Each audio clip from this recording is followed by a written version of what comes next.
Hi guys, magandang buhay at God bless sa lahat. For today's video ay magluluto tayo ng chicken soup. Masarap sa malamig na panahon mga ka-Ate Mars.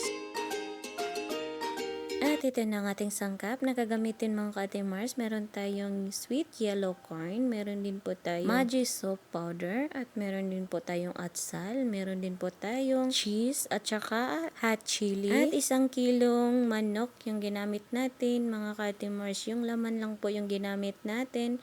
Pero madali lang pong lutuin. Kaya umpisahan na natin magluto guys. Una natin gawin ay ang sibuyas. Kailangan po ay lutong-luto yung sibuyas. At pagkatapos niyan, ilagay na po natin ang ating manok na hiniwa din natin po ng sobrang ihalo-halo lang po muna natin ito at lagyan natin ng konting tubig para po ay maluto ang ating manok. Naglagay din po tayo ng konting asin. Takpan lang po muna natin ito mga ka-Ate Mars hanggang maluto ang ating manok. Sa plastic bowl naman mga ka-Ate Mars ay nilagay natin ang ating Maggi powder. Ihalo-halo po muna natin ito sa tubig bago po natin ilagay sa ating manok mamaya. Ihalo lang po natin ng maigi bago po natin ilagay sa ating manok. Ang ginamit ko nga pala ng Maggi powder ay ang mushroom flavor. Ang kalahati nga ng yellow corn mga ka-Ate Mars ay i-blender ko.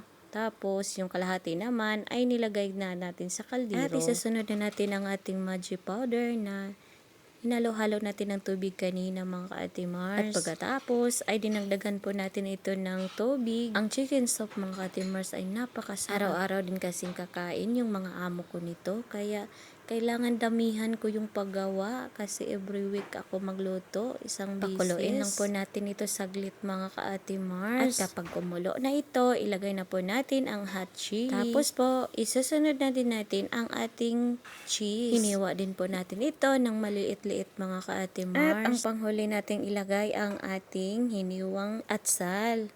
Ganyan lang po mga ka-Ate Mars. Pagkatapos, lulutuin lang po natin ito ng 10 minuto. At ito ay ready to serve na. Marami pong salamat sa panonood guys. Kung nagustuhan po ninyo aking video, huwag niyo po sanang kalimutan mag-subscribe, likes, comment, and share po. Para updated po kayo sa aking mga video. Maraming salamat.